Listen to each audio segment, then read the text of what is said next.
President, with respect, I think it's disrespectful for you to come into the Oval Office and try to litigate this in front of the American media. Right now, you guys are going around and forcing conscripts to the front lines because you have manpower problems. You should be thanking the President for trying to bring an end to this conflict. Have you ever been to Ukraine that you say what problems we have?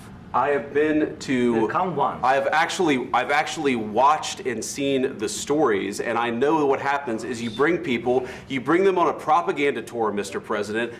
Do you disagree that you've had problems bringing people into your military? And do you think that it's respectful to come to the Oval Office of the United States of America and attack the administration that is trying to prevent the destruction of your country? A lot of questions. Let's start from the beginning. Sure. First of all, during the war, everybody has problems, even you, but you have nice ocean and don't feel now, but you will feel it in the future. God bless. You don't know that. God bless. God bless. You will not have a war. Don't tell us what we're going to feel. We're trying to solve a problem. Don't tell us what we're going to feel. I'm not telling you. Because you're in no position to dictate that. That's Remember exactly this. You're in no position to dictate what we're going to feel. We're going to feel very good. You will feel influence. We're going to feel very good and very strong. You will feel influence. You're right now not in a very good position. You've allowed yourself to be in a very bad position, and he happens to be right about it. From the very beginning of the war. You're not in a good position. You don't have the cards right now. With us, you start having cards. But right now, you don't. You're playing cards.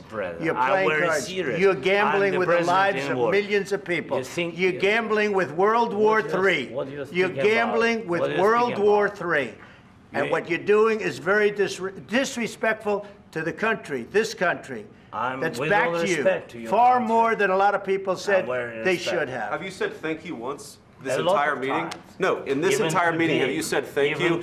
You went to Pennsylvania and campaigned for the opposition in October. Offer some words of appreciation for the United States of America and the President who's trying to save your country. Please, you think that if you will speak very loudly about the war, you can... He's not speaking loudly. He's not speaking loudly. Your country is in big trouble. Can I answer? Wait a minute. No, you've done a lot of talking. Your country is in big trouble. I know. You're not winning. You're not winning this. You have a damn good chance of coming out okay because of us. Mr. President, we are staying in our country, staying strong from the very beginning of the war. We've been alone, and we are thankful. I said thanks you haven't been in this alone. cabinet, you and haven't not been only alone. in this cabinet. We gave you, through this stupid president, $350 billion.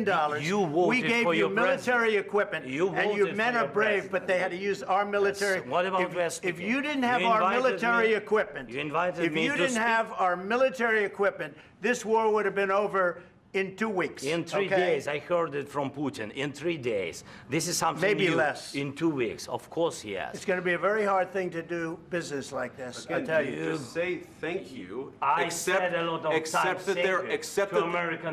that there are disagreements, and let's go litigate those disagreements rather than trying to fight it out in the American media when you're wrong. We know that you're wrong. But you see, I think it's good for the American people to see what's going on. I understand, sir. I think it's very important. That's why I kept this going so long. You have to be thankful. You don't have the cards. Thankful. You're buried there. Your people are dying. You're running low on soldiers. Listen, you're running low on soldiers. It would be a damn good thing. And then you tell us, I don't want a ceasefire. I don't want a ceasefire. I want to go, and I want this. Look.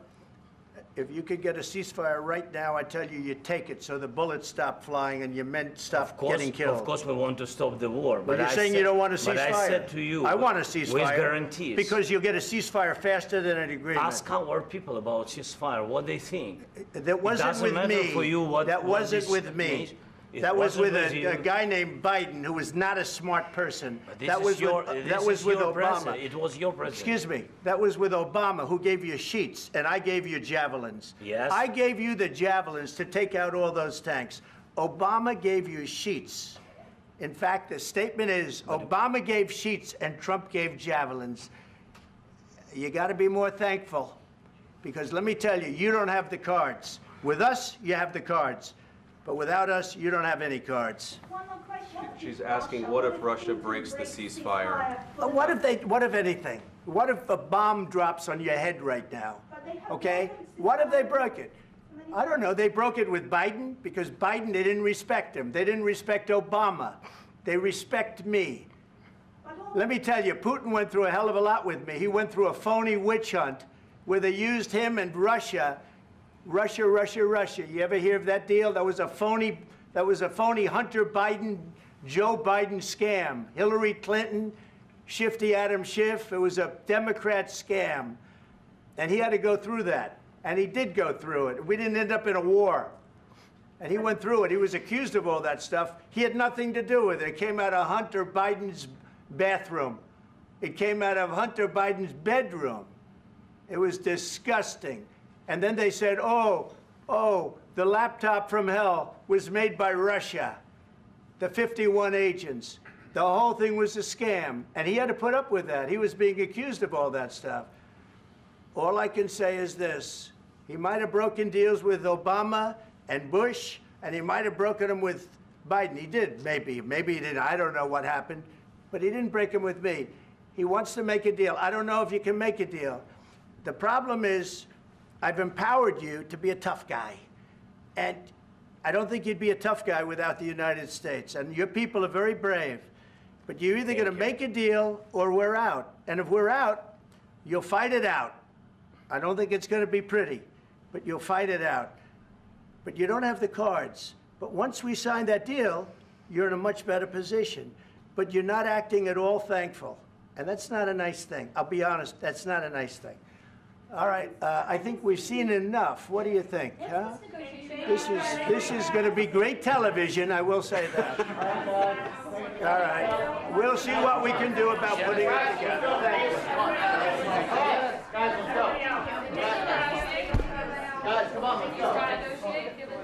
We'll see. I don't know. All right, guys. Guys, come on. Please. Hey, come on. Guys, come on.